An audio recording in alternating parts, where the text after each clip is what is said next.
देखिए, good afternoon मेरे मित्र। 2-3 दिन से लगभग हम दरोगा का वीडियो डाल रहे थे, दरोगा का कट ऑफ डाल रहे थे, दरोगा के क्वेश्चन पर एनालिसिस कर रहे थे। वह दौर समाप्त हुआ। अब हम सब्जेक्ट पर चलेंगे, अब मॉडर्न इतिहास पर चलेंगे, क्योंकि 8 तारीख को बीपीसी परीक्षा है। इसके लिए फिर बिहार स्पेशल भी 2-3 वीडियो डालेंगे, जो किसान आंदोलन से जो लगेगा का मुख्य टॉपिक, उस पर भी डालेंगे। आज हम सविनय अवज्ञा आंदोलन के विषय में विस्तार से पढ़ाएंगे। इससे ऑब्जेक्टिव क्वेश्चन, कौन कौन ऑब्जेक्टिव क्वेश्चन बनते हैं, उस ऑब्जेक्टिव क्वेश्चन पर भी चर्चा करेंगे और उसके विषय में विस्तार से बताएंगे। हम चलते हैं सविनय अवज्ञा आंदोलन 1929 लाहौर अधिवेशन की तरफ थोड़ा सा पीछे चलते हैं। उससे भी हल्का पीछे चलते हैं साइमन कमीशन। कोई भी आंदोलन स्टार्ट होता है तो आंदोलन का एक आधार होता है, और उसी आधार के पर आंदोलन की रूपरेखा तैयार किया जाता है और आंदोलन तैयार होता है, आंदोलन लोग करते हैं। तो यह जो आंदोलन चलाया गया, गांधी के नेतृत्व में दूसरा जनव्यापी आंदोलन था। आपको हम समझा दिए हैं कि गांधी के नेतृत्व में पहला जनव्यापी आंदोलन और सहयोग आंदोलन हुआ, और यह दूसरा जनव्यापी आंदोलन सविनय अवज्ञा आंदोलन। साइमन कमीशन की रिपोर्ट, साइमन कमीशन की रिपोर्ट का बहिष्कार, लालपत राय की मृत्यु लाठी की मार से। इसके बाद 1929 में लाहौर अधिवेशन, लाहौर अधिवेशन और 1929 में वर्ल्ड में आर्थिक मंदी जो आई थी अमेरिका में डी रूजवेल्ट के काल में, जो लगभग 165 लाख व्यक्ति बेरोजगार हो गए थे, वह 1929 का आर्थिक मंदी, जो ये सब आधार था जो आपको सविनय अवज्ञा आंदोलन करने का आधार मजबूत किया। और 1929 के लाहौर अधिवेशन में यह निर्णय लिया गया कि गांधी के नेतृत्व में दूसरा जनव्यापी आंदोलन चलाया जाएगा, और वह जनव्यापी आंदोलन का नाम होगा सविनय अवज्ञा आंदोलन।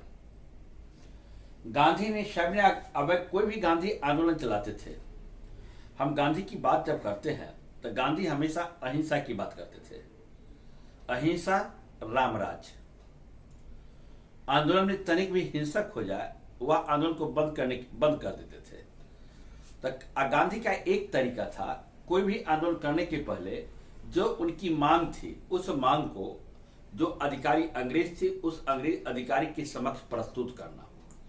तो गांधी ने अपने 11 सूत्री मांग रखा था अंग्रेज अधिकारियों के पास, अंग्रेजों के पास, कि यह 11 सूत्री मांग को आप मान लीजिए।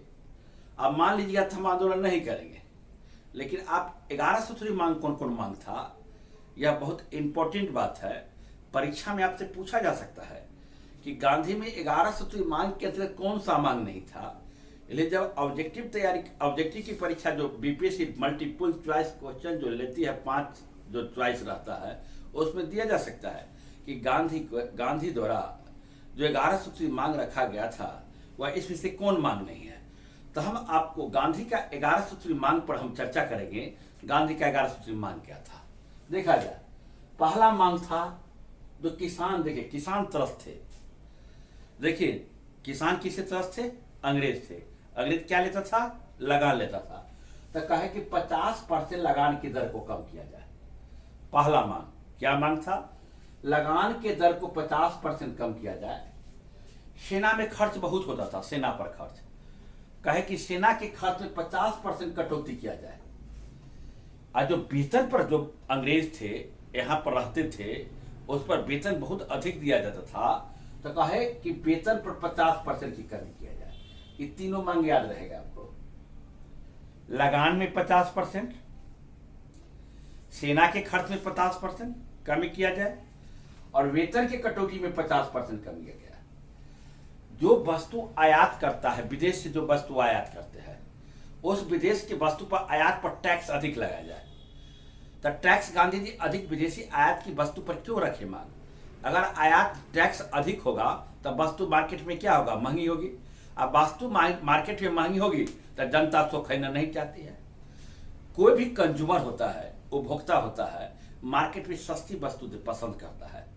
अगर आप सब्जी खरीदने जाते हैं तब देखते हैं कि क्वालिटी थोड़ा सा 19-19 है और थोड़ा सब्जी सस्ता होता है तो उस सब्जी को लोग खरीदता है। तो उसी ढंग से क्या कहे, आयातित वस्तु को पर कर को कम किया जाए। जो विदेश से वस्तु को आयात करते हैं और जो भारतीय मार्केट में बिकता है उस वस्तु को क्या किया जाए, खर्च पर कटौती पर आयातित वस्तु पर कर लगाया जाए। पांचवा मांग रखे थे भारतीय समुद्र तट और भारतीयों के लिए संरक्षित किया जाए। मानकर चलिए कि भारतीय समुद्र तट है, तो भारतीय समुद्र तट है तो भारतीयों के लिए ही संरक्षित किया जाए, न कि जाकर अंग्रेज अन्य चीज आकर वहां पर अपना बेड़ा लगावे, वहां पर स्थान रखे, नहीं, भारतीयों के लिए भी संरक्षित किया जाए। दूसरी बात है आत्मरक्षा के लिए हथियार दिया जाए। मान के अंग्रेज सब आत्मरक्षा के लिए हथियार रखते थे, हथियार लेकर घूमते थे, लेकिन कोई भी भारतीय अगर हथियार रखते थे, छोटा भी हथियार, छोटा सा भी हथियार पिस्टन, तो उसको गिरफ्तार कर लिया जाता था। तो गांधी क्या कहे कि नहीं, आत्मरक्षा के लिए हथियार पर हथियार रखने के लिए अनुमति दिया। सातवां मांग नमक पर टैक्स समाप्त किया जाए। देखिए अगर भारत के धनी व्यक्ति कौन है, मुकेश अंबानी, अगर मुकेश अंबानी के घर में 1 किलो अगर परवल के सब्जी में नमक जितना पड़ेगा उतना है जो गरीब, भारत के जो गरीब व्यक्ति है, भारत के जो अंतिम व्यक्ति है, उसी अंतिम व्यक्ति के 1 किलो नमक पर उतना ही सब्जी में नमक रखाएगा। नमक सबके लिए आवश्यकता है, अमीर हो या गरीब हो। अंग्रेज क्या किया था, नमक पर इतना अधिक टैक्स बढ़ा दिया था कि गरीबों के लिए नमक खरीदना बहुत दुर्लभ हो गया था। तो गांधी के तत्काल नमक पर से टैक्स हटाया जाए। अगला मद्य निषेध पर प्रतिबंध। मद्य निषेध, जो नीतीश कुमार का प्रोग्राम है कि मद्य निषेध, गांधी हमेशा कहते थे। निरामिष शाकाहारी भोजन पर गांधी कहते थे अगर आप शाकाहारी भोजन कीजिएगा तो विचार भी शाकाहारी होगा, सोचने का ढंग भी शाकाहारी होगा, सोचने का ढंग भी उत्तम होगा। यानी गांधी हमेशा शाकाहारी की बात करते थे। तो कहते मद्य निषेध पर प्रतिबंध। गुप्तचर विभाग को बंद कर दिया जाए। मानकर चलिए गुप्तचर विभाग को बंद कर दीजिए, क्योंकि हम लोग जो भी काम करते थे और कोई भी योजना भी नहीं बनाते थे तो उसके जो गुप्तचर विभाग थे अंग्रेजों को जाकर कहते थे और कह के हम लोग को गिरफ्तार करवाते थे। तो गुप्तचर विभाग को बंद कर दिया जाए। रुपए की विनिमय दर 1 शिलिंग से कम कर दिया जाए और राजनीतिक बंदी को रिहा कर दिया जाए। अब बढ़ावा मांग लो, किस लिए, गांधी से अनिवार्य क्यों रहते थे। अगर लॉर्ड गांधी और इरविन में जो समझौता हुआ था तो कहा जाता है गांधी चाहते तो भगत सिंह को फांसी नहीं पड़ती, बढ़ावा मांग को जोड़ना चाहिए गांधी को। उस समय देखिए कोई भी गांधी 11 सूत्री मांग रखे, 11 सूत्री मांग के तहत उसमें उस समय विचारधारा में अंतर था। कुछ व्यक्ति इनके विचार से भिन्न थे, भारतीय भी, और कहते थे कि गांधी को बढ़ावा मांग रखना चाहिए। बढ़ावा मांग क्या रखना चाहिए कि जो बंदी के रिहा करने की बात कहे तो भगत सिंह की भी बात करनी चाहिए, राजगुरु की भी बात करनी चाहिए, सुखदेव की भी बात करनी चाहिए। एक ढंग के इनका 11 सूत्री मांग था। अब भाई 11 सूत्री मांग जब 11 सूत्री मांग अंग्रेजों के सामने रखे तो गांधी की सबसे बड़ी समस्या, गांधी के सबसे बड़ा आंदोलन का आधार था नमक सत्याग्रह, नमक कानून को तोड़ना। देखिए कोई भी घटना होती है ऐसे चीज को आप उठाइए कि समाज के अंतिम व्यक्ति को उस पर प्रभाव पड़े। अगर मान के चलिए कुछ आंदोलन आप करते हैं, एकदम गौर से समझिए, एकदम पूरा आराम से समझिए, आंदोलन करते हैं, आंदोलन से अगर समाज के अंतिम व्यक्ति से फायदा नहीं हो तो आंदोलन पूर्ण रूप में सफल नहीं होगा। तो गांधी के हमेशा यह चाहते थे कि हम ऐसे आंदोलन खड़ा करें तो समाज के अंतिम व्यक्ति क्या हो, अंतिम व्यक्ति तक जब आंदोलन का परिणाम निकले तो आंदोलन के परिणाम के फलस्वरूप समाज के अंतिम व्यक्ति को भी उसको फायदा पहुंचे। तो गांधी ने क्या किया, दांडी मार्च, याद कीजिएगा, दांडी मार्च 12 मार्च, डेट याद कीजिएगा, 12 मार्च 1930 से चले 6 अप्रैल 1930। गांधी जी कहां से चले, साबरमती से लेकर दांडी तक। कब स्टार्ट किए थे, 12 मार्च 1930 को स्टार्ट किए थे और 6 अप्रैल 1930 को पहुंचे थे। कितना दिन समय लगा था, 24 दिन। ये BPSC Bihar public service commission का क्वेश्चन है कि गांधी दांडी यात्रा के दौरान कितने दिन लगा था उनको। तो गांधी को दांडी यात्रा के दौरान विकल्प था 28 दिन, 24 दिन और विकल्प था, देख लीजिएगा, 5वां नन ऑफ दिन, एक से अधिक तो रहता ही है बीपीएससी में। तो गांधी को लगा था कितना दिन, 24 दिन। तो फिर आता है कि गांधी कितने सहयोगी के साथ दांडी यात्रा किए थे, 78 प्लस 1 बराबर 78 प्लस 1, 78 सहयोगी थे और एक गांधी थे। एक और याद कीजिए, एक और का कीजिए, 78 सहयोगी में बिहार के भी एक व्यक्ति थे जिसको कहते कारू बापू या मिखिद चौधरी, मिखिद कारो बापू, उनका नाम क्या था, मिखिद चौधरी का कारो बापू। 78 सहयोगी में बिहार के एक व्यक्ति थे, उस व्यक्ति का नाम कारो बापू था, उपनाम मिखिद चौधरी भी कहता है, नाम था लेकिन उपनाम तो रहता है कारो बापू। एक थे बिहार के, एक कौन थे, बिहार के। जब 12 मार्च से दांडी मार्च स्टार्ट किए साबरमती आश्रम से 6 अप्रैल वहां तक, और किसके बनाकर, सांकेतिक रूप से समुद्र के पानी से नमक बनाए। अगर अंग्रेज अगर नमक पर से टैक्स नहीं हटाएगा तो हम क्या करेंगे, एक समुद्र के पानी से स्वयं उबाल कर नमक तैयार करेंगे। गांधी ने ऐसा संकेत दिया, गांधी ने क्या किया, ऐसा संकेत। उसी ढंग से दक्षिण भारत में तिरुचिरापल्ली से बदरायन तक, कहां से, याद रखिएगा, तिरुचिरापल्ली से बदरायन तक, तिरुचिरापल्ली से बदरायन तक नमक सत्याग्रह आंदोलन का नेतृत्व कौन किया था, चक्रवर्ती गोपालाचारी, सी गोपालाचारी कहते हैं, चक्रवर्ती गोपालाचारी। एक क्वेश्चन पूछता है कि दक्षिण भारत में नमक सत्याग्रह आंदोलन का नेतृत्व किसने किया था, तो दक्षिण भारत में नमक सत्याग्रह आंदोलन का नेतृत्व किया था सी गोपालाचारी, जिसको कहते हैं चक्रवर्ती राज गोपालाचारी। इसको आप दिमाग में बैठा कर रखिएगा, यह क्वेश्चन परीक्षा में पूछे जाते हैं। उसी ढंग से असम के सिलहट के लोगों ने भी नमक सत्याग्रह आंदोलन का नेतृत्व किया था। आप जानते होइएगा कि ठीक है, पूरे भारतवर्ष में जहां समुद्र तटीय इलाका है वहां नमक के पानी में समुद्र के पानी से नमक हम तैयार करेंगे और नमक को हम बनाएंगे। अंग्रेज के खिलाफ हम क्या करेंगे, टैक्स नहीं देंगे, आंदोलन को चलाएंगे। लेकिन बिहार में क्या हुआ था, बिहार के सारण से सांकेतिक रूप से बिहार की मिट्टी में क्या होता है, रेत होता है, और मिट्टी को खाइएगा ना तो नमकीन टाइप के लगेगा।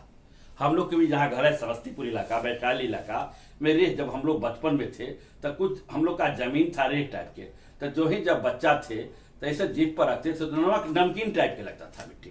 तो पिताजी शिक्षक से पूछते थे कि मिट्टी नहीं इस ढंग से करो। तो उसी ढंग से बिहार में भी सारण से सांकेतिक रूप से कहे कि हम मिट्टी से ही नमक तैयार करेंगे। तो इस ढंग से पूरे भारतवर्ष में नमक सत्याग्रह आंदोलन चला। एक क्वेश्चन पूछा जाता है कि नमक सत्याग्रह आंदोलन के दौरान जब गांधी को गिरफ्तार कर लिया गया था, नमक सत्याग्रह आंदोलन के दौरान जब गांधी को गिरफ्तार किया गया था तो उस आंदोलन का नेतृत्व किसने किया था। बहुत इंपॉर्टेंट क्वेश्चन, इतना इंपॉर्टेंट क्वेश्चन कि किसी भी परीक्षा में पूछा जाता है। वह थे अब्बास तैयब जी। क्या नाम था, अब्बास तैयब जी। अब्बास तैयब जी कौन थे, गांधी के गिरफ्तार करने के बाद, नमक सत्याग्रह आंदोलन के दौरान गांधी के गिरफ्तार करने के बाद उस आंदोलन का नेतृत्व किसने किया था, तो अब्बास तैयब जी। आपको दिमाग में बैठा कर रखना है और दिमाग के मस्तिष्क में, ब्रेन में कॉन्शस रखना है। आप ब्रेन को कॉन्शस रख के और उसको ऑब्जेक्टिव निकालना है, जो सब्जेक्टिव पढ़ा है उसमें ऑब्जेक्टिव निकालना है। इससे क्वेश्चन क्या क्या निकल सकता है और इससे क्वेश्चन क्या क्या पूछे जा सकते हैं। अब आइए क्वेश्चन पर, क्योंकि आपकी परीक्षा निकट है। देखिए, सबसे पहला क्वेश्चन पूछा जा सकता है, किस अधिवेशन में नमक सत्याग्रह आंदोलन चलाने का निर्णय लिया, तो लाहौर अधिवेशन। लाहौर अधिवेशन कब हुआ था, तो लाहौर अधिवेशन हुआ था 1929 में। लाहौर अधिवेशन किस नदी के तट पर हुआ था, तो रावी नदी के तट पर। उस अधिवेशन की अध्यक्षता किसने किया, तो पंडित नेहरू। इतना समझ गए। नमक सत्याग्रह आंदोलन के दौरान गांधी के कितना मांग था, तो 11 सूत्री मांग था। कितना मांग था, 11 सूत्री मांग था। सबसे प्रमुख, सब मांग प्रमुख था, लेकिन उसमें सबसे प्रमुख मांग क्या था, नमक कानून तोड़ना। हर मांग अपने आप में प्रमुख था, कोई भी मांग अपने आप में कम नहीं था। लेकिन क्या था, नमक कानून को तोड़ना। नमक पर क्या किए थे अंग्रेज, अधिक टैक्स लगा दिए थे। तो नमक पर अधिक टैक्स लगा दिए थे, इसके लिए आंदोलन कहां से स्टार्ट किया गया, साबरमती। कब स्टार्ट किया गया, 12 मार्च 1930। डेट निश्चित याद रखेगा। जो मॉडर्न इतिहास में जो पॉपुलर घटना होती है, जैसे कि असहयोग आंदोलन, पहले चौरा चोरी का 5 फरवरी 1922, तो डेट वहां पर ज्वलंत है, एकदम इतिहास पे एकदम ज्वलंत घटना होती है, तो उसको डेट को लोग याद रखता है। तो इसी ढंग से 12 मार्च 1930 को साबरमती आश्रम से गांधी कहां पहुंचे थे, दांडी पहुंचे थे। दांडी, साबरमती आश्रम से कहां, दांडी। इसी दांडी याद रखिएगा, दांडी गुजरात के नौसौरी जिले में है दांडी। नौसौरी याद रखिएगा, गुजरात के किस जिले में दांडी है, नौसौरी जिले में दांडी है। कितने सहयोगी थे गांधी के, तक 78 प्लस 1, 78 प्लस 1, 78 सहयोगी और एक गांधी जी। एक क्वेश्चन बिहार बीपीएससी दे रहे हैं, तो उससे पूछा जा सकता है कि 78 सहयोगी में बिहार के कौन थे, वह कारो बापू उर्फ मिखित चौधरी उर्फ कारो बापू थे, बिहार के एक थे। दक्षिण भारत में इस आंदोलन का नेतृत्व किसने किया था, तो सी गोपालाचारी, जिसको कहते चक्रवर्ती राजगोपालाचारी। चक्रवर्ती राजगोपालाचारी किए थे, तिरुचिरापल्ली से लेकर कहां तक, बद्रायन तक। फिर अगला क्वेश्चन पूछा जा सकता है, नमक सत्याग्रह आंदोलन के दौरान गांधी को जब गिरफ्तार कर लिया गया था, तो इस आंदोलन का नेतृत्व किसने किया था, नमक सत्याग्रह अब्बास तैयब जी। तो आपको नमक सत्याग्रह आंदोलन के विषय में जो ऑब्जेक्टिव, क्लास में तो मैं विस्तार से बहुत पढ़ाता हूं, लेकिन आपको 16, 17, 18 मिनट का वीडियो जो मुख्य बातें थी आपको देने का प्रयास किया। देखिए, जो अच्छा लगे, अगर अच्छा लगे यह वीडियो, तो आप सब्सक्राइब करना मत भूलिएगा, लाइक निश्चित कीजिएगा। जिस ढंग से आपने दरोगा में जो हम क्वेश्चन को एनालिसिस किए थे, जिसने आपने लाइक और प्यार दिया, आज जिस कारण हमने क्वेश्चन पर एनालिसिस किया, उसी ढंग से मॉडर्न इतिहास मेरा चलेगा 8 से पहले तक। एक दिन बिहार पर भी चर्चा करेंगे, 1-2 दिन, बीच में एक आध दिन करंट तो नहीं हो सकेगा, करंट पर चर्चा हम करेंगे। आपको सचिवालय, जब बिहार बीपीएससी परीक्षा अगर समाप्त हो जाती है, तो उसके बाद सचिवालय से संबंधित जो जीएस से सचिवालय में जो प्रश्न पूछे जाते हैं और जो इर्द गिर्द प्रश्न रहते हैं, उस पर विस्तार से चर्चा करेंगे और एक सीरीज चलाएंगे, एक सिस्टमेटिक ढंग से सीरीज चलाएंगे।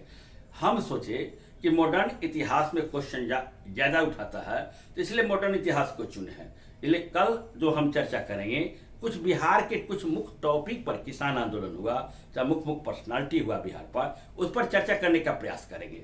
अगर वीडियो अच्छा लगे तो सब्सक्राइब कीजिए और इसको लाइक भी जरूर कीजिएगा। फिर हम मिलते हैं नए उत्साह, नए उमंग के साथ अगले वीडियो में। थैंक यू, धन्यवाद।